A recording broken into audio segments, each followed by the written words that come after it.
বৃক্ষ মেলায় গেছে গাছ কেনার জন্য, মিষ্টি ফলের গাছ কিনবেন। হেঁটে যাইয়া তেঁতুলের চারা একটা দেখছে, এত সুন্দর দেখে তেঁতুলের চারা এটা কিনা নিয়ে আইছে, সুরবর জায়গাতে লাগাই দিছে, তাড়াতাড়ি বড় হয়েছে। তেঁতুল ধরছে, কামড় দিয়ে দেখি জি সুক্কার সুক্কা। কোমা গাছের নিচে বসে বসে আমি তো ভাবছি ল্যাংরাম ধরবো। আল্লাহ গাদাই কয় কি, আল্লাহ কয় গাদাই কয় কি, মেলায় যাইয়া তো বেটা তেঁতুলের চারা দিকে পাগল হয়ে গেছো। কি দেখছো? তেঁতুলের চারা দেখে পাগল হয়ে গেছে, ওই সময় তো ল্যাংরামটা চিনতে পারো নাই। কথা কি বুঝতে পারছে? আজকে আমাদের বর্তমান পরিস্থিতিটা এমন হয়ে গেছে। যেটা বলতে চেয়েছিলাম, মাশাআল্লাহ দুটো মাদ্রাসা করছে, খুব জমজমাট, অনেক স্টুডেন্ট আছে। আমি মাঝে মাঝে সময় দিই, বিভিন্নভাবে যদি সাপোর্ট দেওয়া লাগে আর্থিকভাবে সেটাও করি, আল্লাহ আপনাদের দোয়া করায়। তো তারে আনছি, কোরআনে হাফেজ হয়েছে, যেমনি হাফেজ হয়েছে তেমনি তার মধ্যে যথেষ্ট আদব কায়দা আমি যেভাবে তাদেরকে শিখিয়েছিলাম মোটামুটি ধরেছে। আমিও তার জন্য দোয়া করি। আর আপনারা দেখবেন, আল্লাহ যদি বাস আজকে আপনাদের সামনে বললাম, সে একদিন অনেক বড় একটা জায়গা যাবে। আমিন বলেন না? আরে আরো জোরে বলেন না? আমরা আসলে কিন্তু কাছের মানুষকে ভালোবাসতে জানি না, বিধাই কিন্তু আমাদের একটু সমস্যা আছে। আছে কথা বলে না? আছে না? তো যেটা বলতে চাইছিলাম, হাফিজ সাহেবের সামনে আনছি। হাফিজ সাহেব ভুল হইলে কিন্তু বললে দিয়ে আমারে, ভুল ত্রুটি হইতেই পারে, বলের উর্ধে কেউ না। কোরআন শরীফ সূরা আলে ইমরানের 185 নম্বর আয়াতের শেষ অংশে আল্লাহ বলেছেন, অমাল হায়াতুদ দুনিয়া ইল্লা মাতাউল গুরুর। এই দুনিয়ার জীবনটা, এই জিন্দেগিটা একটা ধোঁকা, এটা একটা প্রতারণা।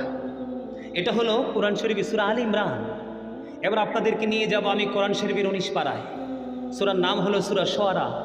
সূরা শুআরার 88 নম্বর আয়াত এবং 89 নম্বর আয়াত আল্লাহ বলেছেন, ইয়াউমা লা ইয়ানফাউ মালু ওয়ালা বানুন।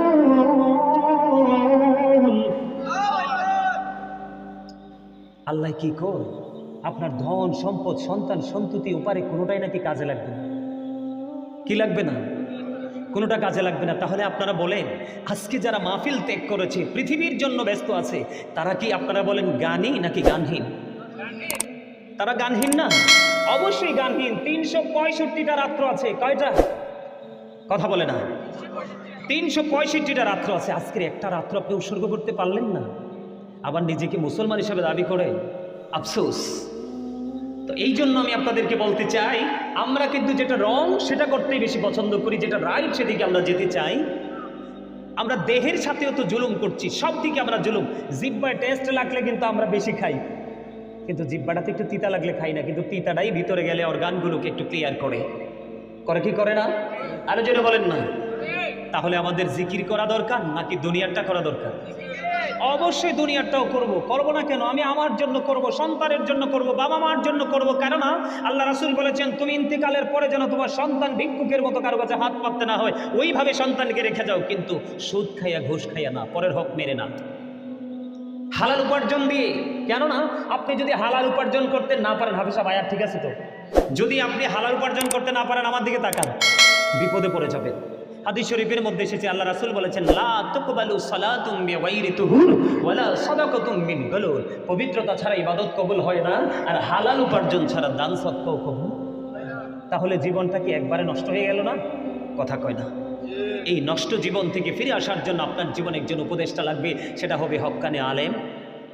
আল্লাহ রাসূলের আদর্শ যার সিনায় আছে, ওই সমস্ত আলেমের সাথে যুক্ত হন, তাহলে দেখবেন আপনার জীবনটা কি হয়ে যাবে, ধন্য হয়ে যাবে। বন্ধু আমার দিকে তাকান। আপনারা মনে মনে ভাবতে পারেন, বলে হুজুর জিকিরটা কোন জিকির, কি জিকির কি আমরা তো বুঝতে পারিনি। জিকির হলো আরবি শব্দ,